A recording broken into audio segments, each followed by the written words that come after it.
Sticks and stones may break my bones, but words will never hurt me. We all know that rhyme, and we also know that it is patently false. Words can do a great deal of harm. Words can breach national security. Words can invade privacy. Words can destroy a reputation. Words can cause severe emotional distress. Words can incite violence.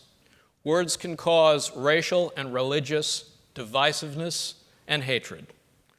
Words can cause plenty of harm. During the past year, we have become familiar with several incidents involving the limits of freedom of speech. The Charlie Hebdo massacre and the response, the Donald Sterling tapes, the University of Oklahoma fraternity incident, the Texas Confederate flag license plates. These are just a few examples. Despite the fact that we acknowledge that words can cause harm, nevertheless, under the First Amendment of the United States Constitution, we protect speech very vigorously. Are we justified in doing so, or is that a mistake? The First Amendment provides that Congress shall make no law abridging the freedom of speech or of the press. By its terms, it would seem to apply only to the federal government, but it's been long established that it applies to the states and municipalities as well.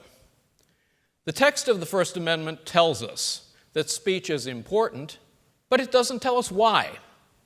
Over time, three justifications have emerged for strong protection of freedom of speech. First, truth is best discovered in the free competition of the marketplace of ideas. Second, speech is essential to self-government. Voters and legislatures need to be able to have free access to information, and they need to be able to freely debate if democracy is to work. Finally, it's recognized that speech is essential to individual autonomy and self-realization. These explain why free speech is important, but I believe there is something more that is needed to explain why we tend to protect speech that has very little social value and is capable of doing a great deal of harm. I think the reason for that is because we have learned that we simply cannot trust the government to regulate speech fairly and thoughtfully. Speech is powerful. Speech is one of the means by which we check government abuse and corruption. As such, government officials have an incentive to censor speech that is highly critical of them or their policies. Speech is often controversial. Government officials have an incentive to censor speech that is politically unpopular. And speech can often be unruly. It may interfere with those legitimate interests that government officials are charged with protecting, such as public order or tranquility. Consequently, we simply have learned that the government cannot regulate speech in an even-handed manner. Now, there is also private censorship of speech, but that doesn't impose such a great risk. Indeed, sometimes private censorship is valuable. It helps us to develop and enforce social norms of acceptable behavior.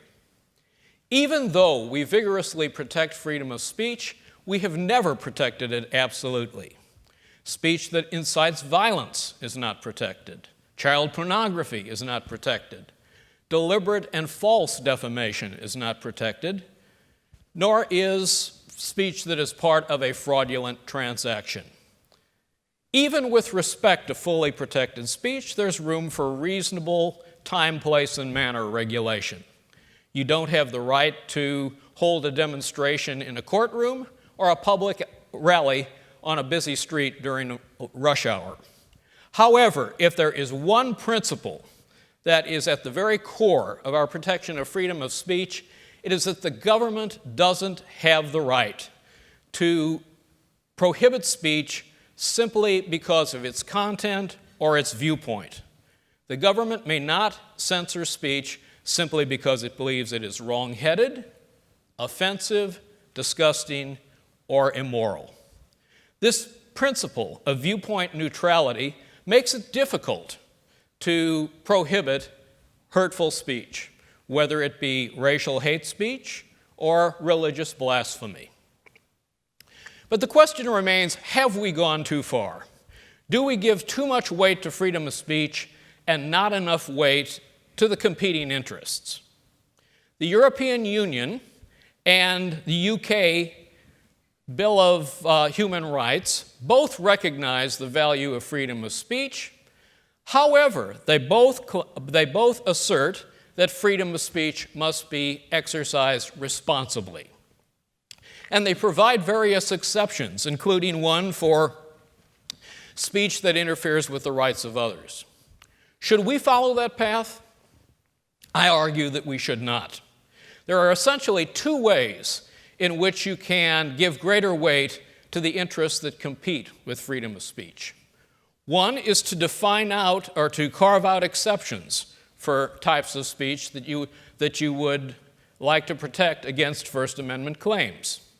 The other is to explicitly balance these competing interests versus the First Amendment. We have tried both of these approaches, and we have concluded that neither one is sufficiently protective of freedom of speech.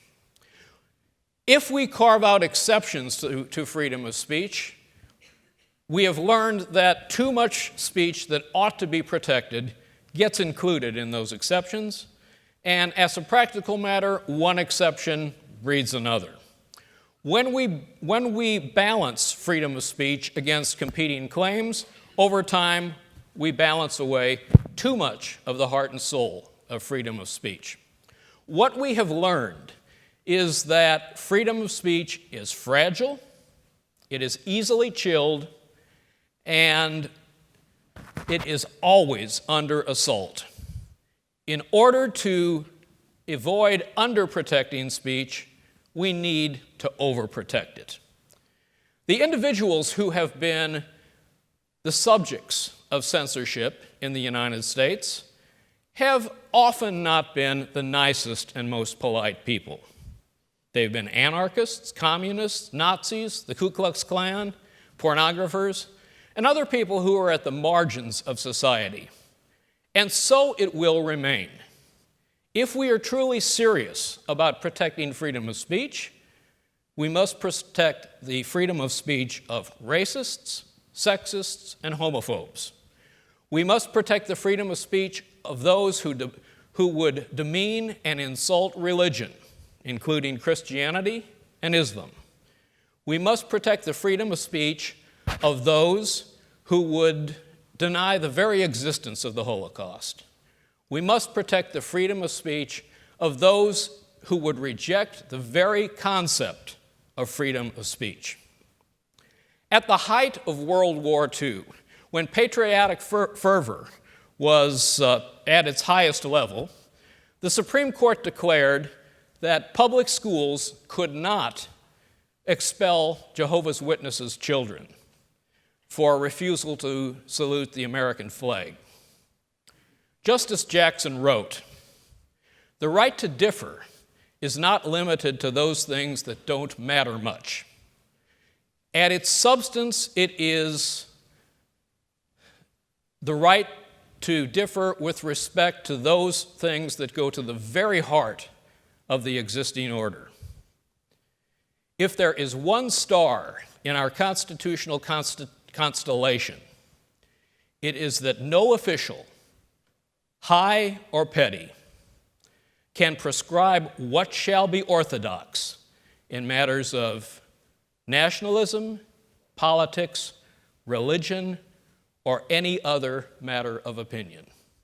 May we continue to honor that principle. Thank you.